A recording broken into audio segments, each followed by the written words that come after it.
Welcome to another RBHS with Mr. Dalton video.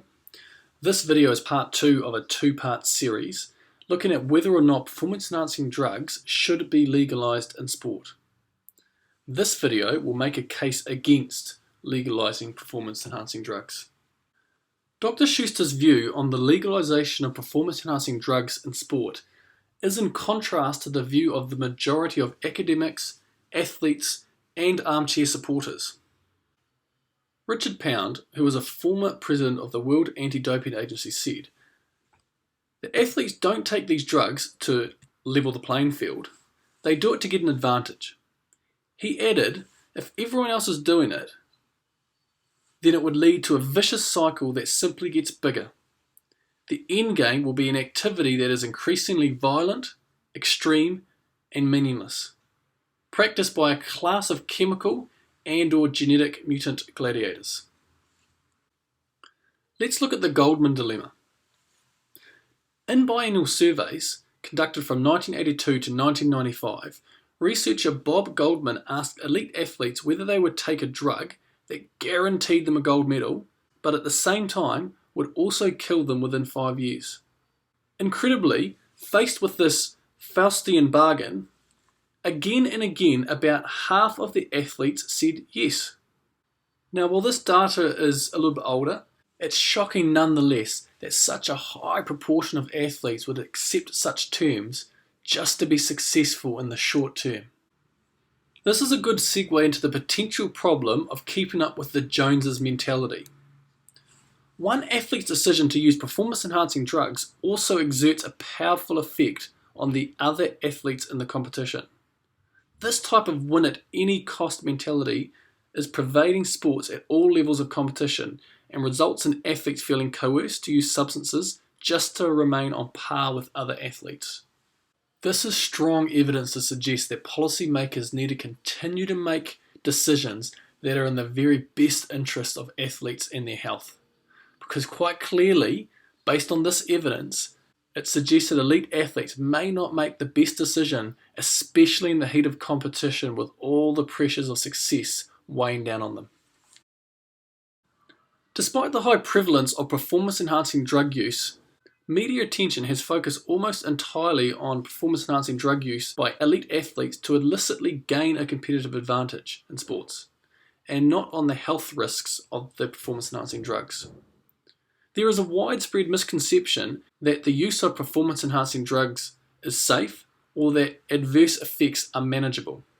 In reality, the adverse health effects of performance-enhancing drugs are greatly underappreciated. Performance-enhancing drug use has been linked to an increased risk of death and a wide variety of cardiovascular, psychiatric, metabolic, endocrine, neurologic, infectious, hepatic, renal, and musculoskeletal disorders. Let's revisit the notion of the effectiveness of testing that we talked about yesterday. And yes, while it can be argued that drug cheats have been one step ahead of testing agencies for some time, the testing and monitoring mechanisms have greatly improved recently. The biological passports, as you remember from my previous video, are providing very encouraging data in the war against drugs. In a nutshell, athletes give blood samples which develops the biological passport over time, and this creates individual reference ranges. The biological passport measures physiological changes as opposed to direct detection techniques that have failed in the past. Now I'm going to share a graph with you. This graph provides evidence that the biological passport is affecting change in cycling, a sport that has been plagued by doping scandals for a long time.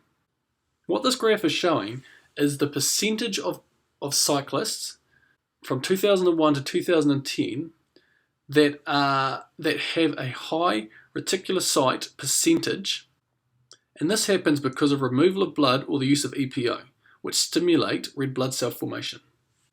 A leading sports scientist on sportscientist.com wrote an article about the biological passports, and he suggested that riders are smart. They microdose. They mask doping by using EPO in a different way. There is still corruption, and no science, however powerful, will be 100% effective if there is any hint of cover-up. There is optimism, however, that this new method, which will continue to be developed and improved, and this will improve the agency's chances of winning this war. If we return to the original question, and that is, should we legalise performance-enhancing drugs?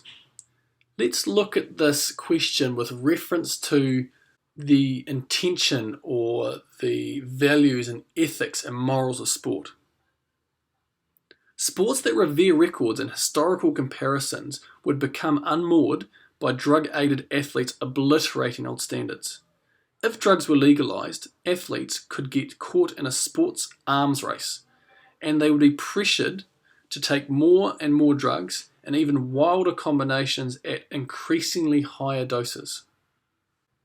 The drug race in sport has the potential to create a slow-motion public health catastrophe. Ultimately, we may lose whatever is most graceful, beautiful, and admirable about sport. Anti-doping programs seek to preserve what is intrinsically valuable about sport. This intrinsic value is often referred to as the spirit of sport. It is how we play true.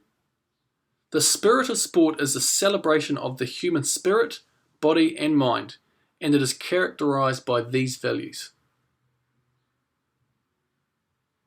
Doping is fundamentally contrary to the spirit of sport. In conclusion, if we revisit this quote from Dr. Schuster, far from being unfair, allowing performance-enhancing drugs in sport promotes equality. Well, based on the evidence that's been presented in this video, allowing performance-enhancing drugs in sport would not promote equality. In fact, and based on this evidence again, it would potentially have the exact opposite effect. This has been another RBHS with Mr. Dalton video. Thanks for watching.